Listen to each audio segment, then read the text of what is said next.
धन्यवाद माननीय पालकमंत्री महोदय।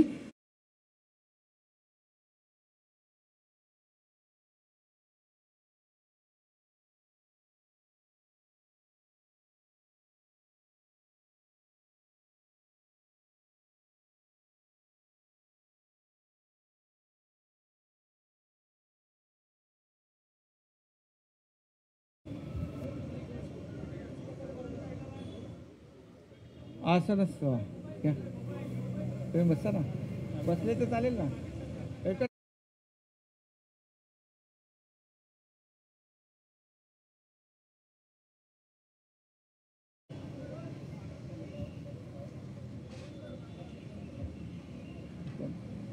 महाराष्ट्राचा आराध्य दैवत छत्रपती शिवाजी महाराज, महात्मा ज्योतिराव फुले, क्रांतिज्योती सावित्रीबाई फुले, राजश्री छत्रपती शाहू महाराज, भारतीय संविधानाचे शिल्पकार भारतरत्न डॉक्टर बाबासाहेब आंबेडकर यांना विनम्र अभिवादन। देशासाठी आपले प्राण अर्पण केलेले शहीद आणि स्वातंत्र्य सैनिक यांनाही मी त्रिवार वंदन करतो। महाराष्ट्रातल्या तमाम नागरिकांना तसेच देशभरातल्या परदेशातल्या आपल्या सर्व बांधवांना, विविध क्षेत्रामध्ये कर्तृत्वाची नवी क्षितिजे गाठत असणाऱ्या सर्वांनाच स्वातंत्र्य दिनाच्या लाख लाख शुभेच्छा देतो।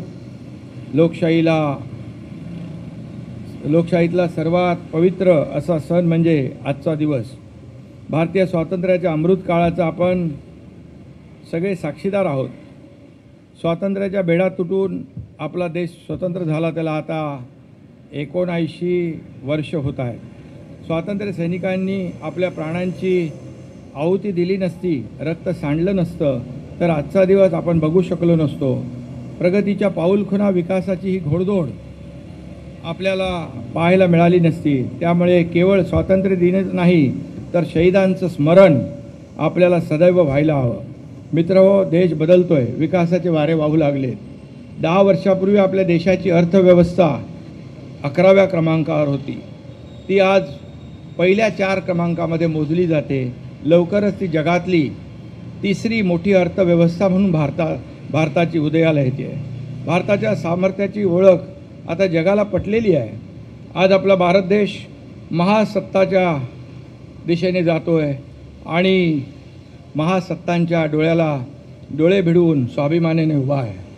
खरं म्हणजे विकसित होता है देश हमारा, विकसित होता है देश हमारा, रंग लाती है हर कुर्बानी, फक्र से हम अपना परिचय देते, हम सभी है हिंदुस्तानी।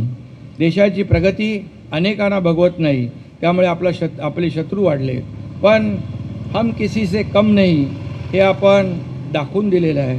आमच्या आया बहिणींचं कुंकू पुसण्याचं धाडस करणाऱ्या पाकिस्तानचं कंबरडं, आतंकवाद्यांचं कंबरडं ऑपरेशन सिंदूर राबवून भारतीय सैन्याने मोडलं आणि त्याचबरोबर या ठिकाणी 6 पाकिस्तानची विमानं सुदर्शन प्रणालीनं काही मिनिटात पाडली। पुन्हा नांगीवर काढता येणार नाही अशी पाकिस्तानची ठेचली आणि खऱ्या अर्थाने ऑपरेशन महादेवच्या माध्यमाने आपल्या आया बहिणींचं कुंकू पुसणाऱ्या आतंकवाद्यांना देखील खात्मा केला त्यांचा। आणि म्हणून या ठिकाणी आता भारत देश एक सशक्त भारत देश, भारताची वाटचाल महासत्तेकडे होती आहे। पाकिस्तानचा लष्कर प्रमुख आसिम मुनीरने दिलेल्या पोकळ धमकीला भारत भीक घालत नाही हे आपल्या आदरणीय प्रधानमंत्री महोदयांनी दाखवून दिलेलं आहे। आणि त्यांनी धमकी देताना म्हणाले की आमच्याकडे अणुबॉम्ब आहे आणि आपले प्रधानमंत्री म्हणाले आमच्याकडे काय, आणि मग गोली का जवाब गोले से देंगे हे आदरणीय प्रधानमंत्री महोदयांचं वाक्य बरंच काय सांगून जातं आहे। खरं म्हणजे पाकिस्तानचा लष्कर प्रमुख जनरल आसिम मुनीर यांनी अमेरिकेत जाऊन हे बोलण्याचं धाडस केलेलं आहे। खरं म्हणजे आपले उद्योगपती त्यांना सांगितलं तुमचं कुठली ती तेल विहीर आपली जामनगरची आम्ही उडवून देऊ, म्हणजे या भारताला उद्योगधंद्यामध्ये अर्थव्यवस्थेला कमकुवत करण्याचं हे षडयंत्र आहे। परंतु मी एवढंच सांगतो, गीदड़ भभकी से भारत डरने वाला नहीं। गीदड़ अगर शेर की खाल पहनता है तो गीदड़ शेर नहीं बनता है, शेर एक ही होता है, उसका नाम है नरेंद्र मोदी।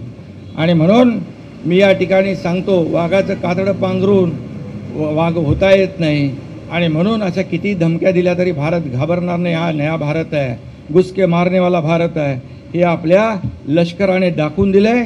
आणि म्हणून मी लष्कराचं त्रिवार अभिनंदन करतो आणि लष्कराच्या पाठीशी खंबीरपणे उभे राहणारे आपल्या देशाचे प्रधानमंत्री नरेंद्र मोदीजींचं देखील अभिनंदन करतो. नुकतंच आपण सरहद्दीवर जाऊन जम्मू काश्मीरमध्ये आपल्या हजार सांगलीच्या पेहलवान मंडळींनी आपला पाटील चंद्रहार पाटील याच्या नेतृत्वाखाली हजार लोकांनी रक्तदान केलं. हे एक आगळं वेगळं रक्तदान होतं आणि देशातलं पहिलं रक्तदान भारतीय लष्करासाठी आपल्या महाराष्ट्राने केलेलं आहे. आणि म्हणून महाराष्ट्र नेहमीच देशाच्या योगदानामध्ये पहिल्या क्रमांकावर आहे.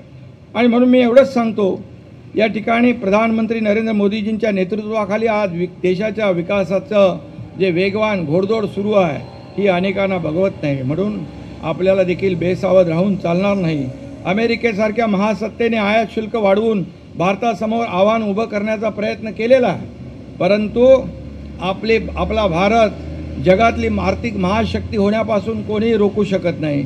आज या सर्व जो काही त्यांनी टॅरिफ लावला आहे याचा भारतावर बिलकुल परिणाम होणार नाही. भारत कुठली कॉम्प्रोमाइज करणार नाही. शेतकऱ्यांसाठी असेल, सुरक्षेसाठी असेल, हे प्रधानमंत्री महोदयांनी दाखवून दिलेलं आहे. कारण आपला आत्मनिर्भर भारत होत चाललेला आहे आणि त्यामुळे हे जे काही करतायत ही त्यांनाच त्याचं भुगतान करावं लागेल. मी या प्रसंगी जास्त काही बोलत नाही, परंतु प्रगतीचा हा महारथ कोणीच रोखू शकणार नाही. आणि म्हणून आत्मनिर्भर भारत हा कुठल्याही शक्तीपुढे झुकणारा नाही हे मी या ठिकाणी सांगू इच्छितो. आणि भारत झुकणार नाही आणि महाराष्ट्रही झुकणार नाही. भारताच्या स्वातंत्र्य लढ्यात आणि नंतर झालेल्या विकास यात्रेत महाराष्ट्राचं योगदान खूप मोठं आहे. महाराष्ट्र $1 ट्रिलियन अर्थव्यवस्था म्हणून उदयाला येतोय. मी त्याहीपेक्षा पुढे जाऊन सांगतो, 1 ट्रिलियन नाही, मुंबई MMRची $1.5 ट्रिलियन एवढी कॅपॅसिटी आहे, एवढं पोटेन्शियल आहे. त्यामुळे भारताचं योगदान महाराष्ट्राचं योगदान निश्चितच भारताच्या विकासामध्ये अग्रगण्य ठरेल. देशाच्या नकाशावर महाराष्ट्रानं आपल्या कामगिरीनं नाव कोरलं आहे. मोठ्या प्रमाणात आलेली विदेशी गुंतवणूक असो किंवा दुर्बल गोरगरिबांसाठी लोकाभिमुख कल्याणकारी योजना असो, यामध्ये महाराष्ट्राने आपली बांधिलकी जपण्याचं काम केलेलं आहे. जेव्हा आपण विकसित भारत असं म्हणतो, महाराष्ट्राचं योगदान यात खूप मोठं असणार आहे. हे पुन्हा एकदा मी या ठिकाणी सांगू इच्छितो. खऱ्या अर्थाने आज महाराष्ट्राला म्हटलं म्हणजे आपण ठाण्यासारख्या झपाट्याने विकसित होत असलेल्या जिल्ह्याचं योगदानही तितकंच आहे. गेल्या 7-8 वर्षात ठाणे जिल्ह्याला आघाडीवर आणलेलं आहे. माझ्या मुख्यमंत्रीपदाच्या कार्यकाळामध्ये मी, देवेंद्रजी, अजितदादा, आम्ही तिघी टीमने या ठिकाणी जवळपास या ठाण्याच्या विकास कामांना 3,000 कोटींचा निधी दिला. ठाण्यातल्या विकास कामांना गती आली आणि राज्यात ठाणे जिल्ह्यात सर्वाधिक लोकसंख्या आहे. मोठ्या प्रमाणात कुशल अकुशल मनुष्यबळ या ठिकाणी आहे. मुंबई खालोखाल शहरीकरण झालेला हा जिल्हा आहे आणि म्हणून सर्वात जास्त स्किल मॅनपॉवर आहे, इन्फ्रास्ट्रक्चर आहे, आपल्याकडे कनेक्टिव्हिटी आहे. आणि म्हणून सर्वात जास्त 6 महापालिका, 2 नगरपालिका, 2 नगरपंचायती या जिल्ह्यात आहेत. आणि म्हणून या ठिकाणी आज ठाण्याचा चेहरामोहरा बदलतो आहे. ठाणे शहरच नाही तर संपूर्ण जिल्हा हे MMRमधलं नवं मध्यवर्ती केंद्र ठरतं आहे. भारताच्या स्वातंत्र्य लढ्यात आणि नंतर झालेल्या विकास यात्रेत महाराष्ट्राचं योगदान खूप मोठं आहे. आणि म्हणूनच देशाच्या नकाशावर महाराष्ट्रानं आपल्या कामगिरीनं नाव कोरलं आहे. मोठ्या प्रमाणात आपण पाहतोय की या ठिकाणी जे गुंतवणूक येते आहे आणि या सर्व प्रकल्पांसाठी मी एवढंच सांगेन, मी जेव्हा मुख्यमंत्री होतो त्यावेळेस देखील 2दा दावोसमध्ये वर्ल्ड इकॉनॉमिक फोरममध्ये जवळपास 7 ते 8 कोटी रुपयाचे 8 लाख कोटी रुपयांची गुंतवणूक झाली. देवेंद्रजी जेव्हा गेले तेव्हा देखील जवळपास 14 ते 15 लाख कोटींची गुंतवणूक झाली. कारण महाराष्ट्र इंडस्ट्री फ्रेंडली स्टेट झालेलं आहे आणि म्हणूनच आपल्या ठाणे जिल्ह्याने देखील त्याच्यामध्ये योगदान आपण देतो आहे. या सर्व प्रकल्पांसाठी या नव्या मेट्रो लाईन आपण सुरू करतो आहे, बुलेट ट्रेन आपलं सुरू होतं आहे, एक्सप्रेस हायवे, फ्लायओव्हर्स ही विकासाची कामं आपण करतो आहे. या ठिकाणी अनेक टनेल आपण करतो आहे. समृद्धी महामार्ग नागपूर मुंबई हिंदुहृदय सम्राट बाळासाहेब ठाकरे समृद्धी महामार्ग आपण केला आणि एक विकासाला चालना दिली. मुंबईमध्ये कोस्टल असेल, अटल सेतू असेल आपण केला. या ठाण्यामध्ये देखील आपण पाहतोय ठाणे बोरिवली टनेल आपण करतो आहे. या ठिकाणी मुंबईवरून डायरेक्ट ठाणे गायमुख आणि फाउंटनपर्यंत बायपास रस्ता कोस्टल हायवे आपण करतो आहे आणि त्यामुळे ठाण्यातली वाहतूक कोंडी दूर होईल. ठाण्यामध्ये मेट्रोचं काम सुरू आहे. मला जवळपास सप्टेंबरमध्ये विश्वास आहे की पहिली ट्रायल रन होईल आणि या डिसेंबरपर्यंत ही 10.5 किलोमीटरचा जो स्ट्रेच आहे तो ठाणेकरांना अनुभवायला मिळेल. त्याचबरोबर ठाण्यामध्ये इंटरनल रेल्वे देखील आपण इंटरनल मेट्रो आपण मंजूर केली आहे, तिचंही काम सुरू होईल. त्यामुळे नक्कीच या ठाण्यातली जी वाहतूक कोंडी आहे ती कमी होईल आणि निश्चितपणे एक सुखकर प्रवास या ठाणेकरांना मिळेल. आणि म्हणून मी नेहमीच सांगत असतो, पोलीस आयुक्त असतील, कलेक्टर असतील आणि वाहतूक व्यवस्थेचे लोक असतील, PWDचे लोक असतील, या सर्वांना एकच माझं सांगणं असतं की आपल्या ठाणे शहरामध्ये अनेक ज्या काही सोयीसुविधा आहेत त्या आणखी आपल्याला वाढवायच्या आहेत आणि म्हणून त्याच्यातले असलेले अडथळे आपल्याला दूर करायचे आहेत. आपण खऱ्या अर्थाने एक नवीन गृहनिर्माण धोरण आणलेलं आहे. ते क्रांतिकारक आहे. त्यामध्ये परवडणारी घरं असतील, परवडणारी भाड्याची घरं असतील, नोकरदार महिलांसाठी घरं असतील, पोलिसांसाठी घरं असतील, त्याचबरोबर या ठिकाणी स्टुडंट हॉस्टेल असतील, गिरणी कामगारांसाठी घरं असतील, असं नवीन गृहनिर्माण धोरण आपण करतो आहे. कालच वरळीच्या BDD चाळीतील 556 लोकांना घरं दिली आणि ते देखील आज स्वातंत्र्य दिन आपल्या घरामध्ये साजरा करतायत. हा देखील आम्हाला अभिमान आहे. आणि म्हणून या ठिकाणी मी आपल्याला एवढंच सांगेन की अनेक प्रकल्प या ठाण्यात होत आहेत, महाराष्ट्रात होत आहेत. वाढवण बंदर जे आदरणीय प्रधानमंत्री महोदयांनी 76,000 कोटी रुपयाचा मोठा प्रकल्प या आपल्या महाराष्ट्राला दिलेला आहे. एक मोठी इकॉनॉमी जी आहे, एक इकोसिस्टीम तयार होईल आणि त्या ठिकाणी प्रत्येकाच्या हाताला काम मिळेल, प्रत्येकाला रोजगार मिळेल, व्यवसाय मिळेल आणि खऱ्या अर्थाने हे देशातलं 1 नंबरचं वाढवण बंदर ठरेल. आणि म्हणूनच त्या ठिकाणी आपण 3रं एअरपोर्ट देखील करतो आहे. नव्या मुंबईचं 2रं एअरपोर्ट जे आहे हे आता लवकरच 1-2-3 महिन्यामध्ये त्याचं लोकार्पण होईल आणि ते देखील या सर्व लोकांसाठी खुलं होईल. आणि म्हणूनच असे अनेक प्रकल्प, ठाण्यातले अनेक प्रकल्प आपण पाहतो आहे. उद्यानं होत आहेत, या ठिकाणी तलावांचं शहर म्हणून आपण ओळखतो आहे. तलावांचं शहर, उद्यानाचं शहर, या ठिकाणी अर्बन फॉरेस्ट आपण केलं आहे, गायमुखची चौपाटी आपण केली आहे, या ठिकाणी नमो आपला सेंट्रल पार्क आपण केलेला आहे. ही सगळी कामं जी आहेत खऱ्या अर्थाने आज ठाण्याचा मानबिंदू राम गणेश गडकरी रंगायतन नव्या अद्ययावत रूपामध्ये लोकांच्या सेवेत सुरू होतं आहे. केंद्राच्या आणि राज्याच्या अनेक योजना प्रभावीपणे आपण राबवतो आहे. पंतप्रधान आवास योजनेची अंमलबजावणी मोठ्या प्रमाणात आपण सुरू करतो आहे. अत्यल्प उत्पन्न असलेल्या गरिबांना घरं बांधून देण्यात येत आहेत. पंतप्रधान रोजगार निर्मिती कार्यक्रमात ठाणे जिल्ह्यात 60 जणांना उद्योग व्यवसायासाठी सुमारे 2 कोटी मार्जिन मनी देण्यात आलेला आहे. 17 सप्टेंबरपासून मुख्यमंत्री समृद्ध पंचायत राज अभियान सुरू होईल. ग्रामीण भागात स्थानिक स्वराज्य संस्थांची कार्यक्षमता वाढवणं आणि उत्कृष्ट संस्थांना प्रोत्साहन देण्यासाठी पुरस्कारही देतो आहे. या काळात ग्रामसभाही घेतल्या. ऑक्टोबर आणि नोव्हेंबर महिन्यात संत गाडगेबाबा ग्राम स्वच्छता अभियानची प्रभावी अंमलबजावणी या ठिकाणी करायची आहे. नेहमीप्रमाणे ठाणे जिल्ह्यानं राज्यात आघाडी घ्यायची आहे. लाडकी बहीण योजनासारख्या योजना आपण यशस्वीपणे राबवल्या आणि त्याचबरोबर आपल्या गोरगरीब महिला जनतेच्या महिला भगिनींच्या खात्यात दररोज महिन्याला पैसे जमा होऊ लागले. त्याचबरोबर उपमुख्यमंत्री निरोगी महिला अभियान सुरू झालं आहे. महिलांची गर्भाशय कर्करोग तपासणी करण्यात येते. यंदापासून आपण राज्यात आदिशक्ती अभियान राबवतो आहे. महिलांच्या आर्थिक आणि सामाजिक, शैक्षणिक आणि आरोग्यविषयक समस्यांबाबत समाजात जनजागृती निर्माण करणारे हे अभियान आहे. या अभियानाची प्रभावी अंमलबजावणीसाठी ठाणे जिल्ह्यात समित्या स्थापन केल्या.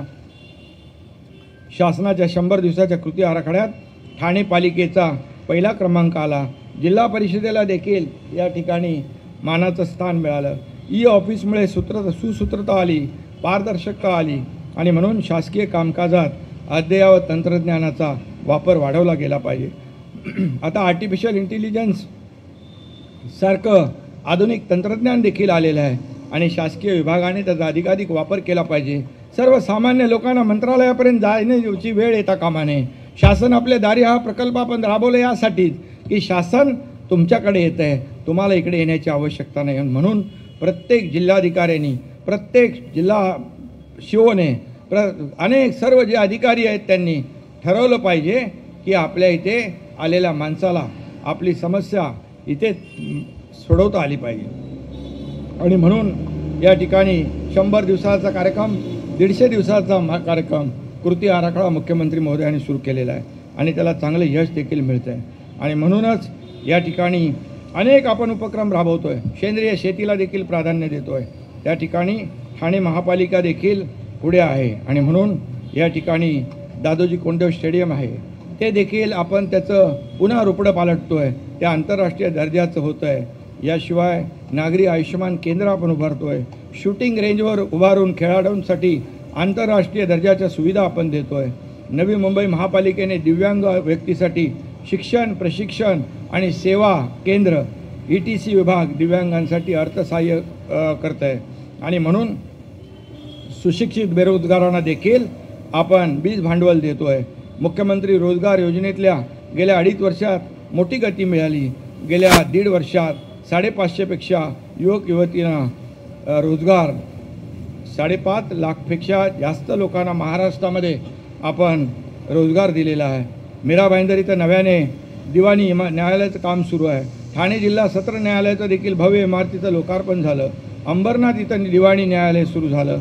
आणि म्हणून याच्या मागचा उद्देश एवढाच आहे की या सर्व लोकांना आपल्या घरापासून खूप जास्त न्याय मागण्यासाठी लांब जाण्याची आवश्यकता पडता कामा नये, यासाठी हा सगळा खटाटोप आहे. आणि म्हणून ठाण्यात प्रत्येक क्षेत्रात राज्यात नाही तर देशात प्रथम क्रमांक पाहिजे. आणि म्हणून यासाठी ठाण्यातल्या सर्व लोकांनी एकत्र येऊन एक टीम म्हणून काम केलं पाहिजे. एकजुटीचं दर्शन घडवलं पाहिजे. आणि म्हणूनच यासाठी जी प्रचंड ऊर्जा, सामर्थ्य आणि शक्ती लागते ती नेहमीच आपल्याला देशाचे प्रधानमंत्री नरेंद्र मोदीजी देत असतात. आणि म्हणूनच आपल्याला नवा महाराष्ट्र घडवायचा आहे. प्रयत्नशील महाराष्ट्राला, प्रगतिशील महाराष्ट्राला आणखी गतिशील बनवायचं आहे. शेती, माती, सिंचन, शिक्षण, आरोग्य, उद्योग, ऊर्जा, माहिती तंत्रज्ञान, नवनव्या औद्योगिक क्रांती यांना पादाक्रांत करायचं आहे. आणि म्हणून राज्यातील शांतता, सलोखा, परस्पर स्नेह, आदरभाव वृद्धिंगत होईल. पर्यावरणाचं जतन, संवर्धन होईल असे प्रयत्न करायचे आहेत. राज्यातले कष्टकरी, शेतकरी, कामगारासह सर्वांची साथ यात लाभेल असा मला विश्वास वाटतो. पुढील वर्षात सुख, समाधान आणि समृद्धी येऊन महाराष्ट्राच्या प्रगतीची पताका अखंडित फडकत राहो हीच मनोकामना मी या ठिकाणी व्यक्त करतो. आणि पुन्हा एकदा सगळ्यांनाच मनापासून शुभेच्छा देतो. स्वातंत्र्य दिन साजरा करताना स्वातंत्र्य जपणं ही सुद्धा आपली जबाबदारी आहे. आपण सगळे एकत्र येऊन ठाणे जिल्ह्याला देशात क्रमांक 1चा जिल्हा बनवण्याचा संकल्प घेऊन पुढे जाऊया. शेवटी जाता जाता एवढंच सांगतो, सह्याद्रीच्या कुशीत वसलेलं ठाणं, सह्याद्रीच्या कुशीत वसलेलं ठाणं, इतिहास, संस्कृती, प्रगतीचं गाणं, सागर, डोंगर, हिरवाईची शान, माझ्या ठाण्याचा भारतात मान. धन्यवाद. या ठिकाणी आपल्याला सर्वांनाच खूप खूप शुभेच्छा देतो. हा तिरंगा पुढील अनेक वर्षानुवर्ष जोपर्यंत चंद्र सूर्य आहे असा दिमागात फडकत राहो अशा प्रकारच्या शुभेच्छा व्यक्त करतो. सर्वांना पुन्हा एकदा स्वातंत्र्य दिनाच्या मनापासून खूप खूप शुभेच्छा. धन्यवाद. भारत माता की, भारत माता की, भारत माता की.